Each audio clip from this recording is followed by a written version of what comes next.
நாங்கள் வந்து இந்த வீடியோவில் எப்படி ஃப்ரீயாக வாய்ஸ் ஓவர் ஜென்ரேட் பண்ண சொல்லி தான் பார்க்க போகிறோம். நாங்கள் வந்து உங்கள்கிட்ட இருக்க டெக்ஸ்ட்டை வாய்ஸாக சேஞ்ச் பண்ண போகிறோம். இப்படி டெக்ஸ்ட் வாய்ஸ் ஓவர் டூல்ஸ் நிறைய ஃப்ரீயாக இருந்தாலுமே எல்லாத்துலேயும் ஒரு லிமிடேஷன் இருக்கும்.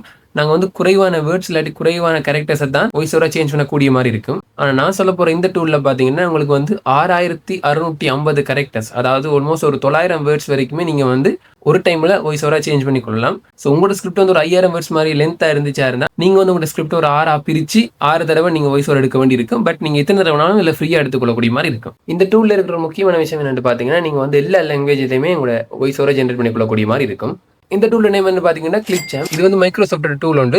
ஜென்ரலாக எல்லாரும் இந்த டூலை வந்து வீடியோ எடிட் பண்ணுறதுக்கு யூஸ் பண்ணுவாங்க. நாங்கள் வந்து இதில் வாய்ஸ் ஓவர் ஜென்ரேட் பண்ண போகிறோம். நீங்கள் வந்து கிளிப்சாம் ஹோம் பேஜுக்கு போனோடனே உங்களோட இன்டர்ஃபேஸ் இப்படி தான் இருக்கும். கொஞ்சம் இதில் கீழே ஸ்க்ரோல் பண்ணும்போது ட்ரை ஏஐ டெக்ஸ்ட் டு ஸ்பீச்னு சொல்லி ஒரு ஆப்ஷன் இருக்கும். அதை கிளிக் பண்ணோன்னா உங்களுக்கு வந்து மெயின் ஆப்ஷன் அது சேஞ்ச் ஆயிடும். நீங்கள் வந்து இந்த ட்ரை ஏஐ டெக்ஸ்ட் டு ஸ்பீச்சை கிளிக் பண்ணால் ஃபர்ஸ்ட் நீங்கள் வந்து சைன் அப் பண்ண வேண்டியிருக்கும். ஸோ நான் வந்து ஆல்ரெடி சைன் அப் பண்ணாலும் எனக்கு வந்து ஸ்ட்ரைட்டாக இந்த வீடியோ எடிட்டருக்குள்ளே வந்து ரீடைரக்ட் ஆயிடும்.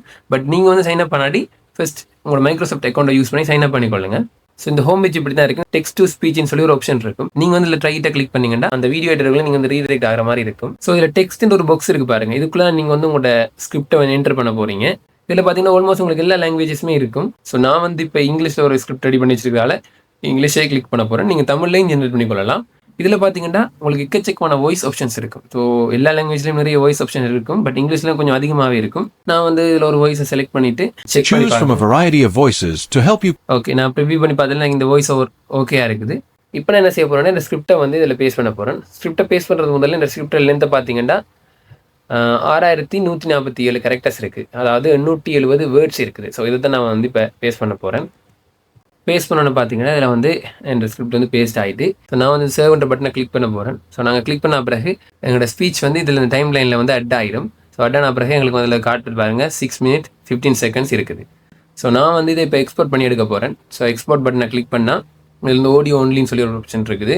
ஸோ எனக்கு வந்து ஆடியோ மட்டும் தான் தேவை. நான் வந்து ஆடியோ ஒன்லி கிளிக் பண்ணி இதில் வந்து எக்ஸ்போர்ட் பண்ணிக்கொள்கிறேன். ஸோ இது வந்து சேவ் ஆனது பிறகு சேவ் டு யுவர் கம்ப்யூட்டர்ன்ற பட்டனை கிளிக் பண்ணால் கம்ப்யூட்டரில் சேவ் ஆகிடும். ஸோ இந்த வீடியோ வந்து உங்களுக்கு யூஸ்ஃபுல்லாக இருந்திருக்கும்னு நினைக்கிறேன். அப்படி யூஸ்ஃபுல்லாக இருந்தால் இந்த வீடியோ லைக் பண்ணுங்கள். இது மாதிரி உங்களுக்கு வேறு எந்த கண்டென்ட்டில் வீடியோ வேணும்னு சொல்லி கமெண்ட்டில் சொல்லுங்கள். அதுக்கான வீடியோ நான் ரெடி பண்ணி பப்ளிஷ் பண்ணுவேன். மறக்காம சேனலை சப்ஸ்கிரைப் பண்ணிக்கொள்ளுங்க. அப்போ தான் உங்களுக்கு அடுத்தடுத்த வீடியோஸ் பார்க்குறதுக்கு ஈஸியாக இருக்கும். நன்றி.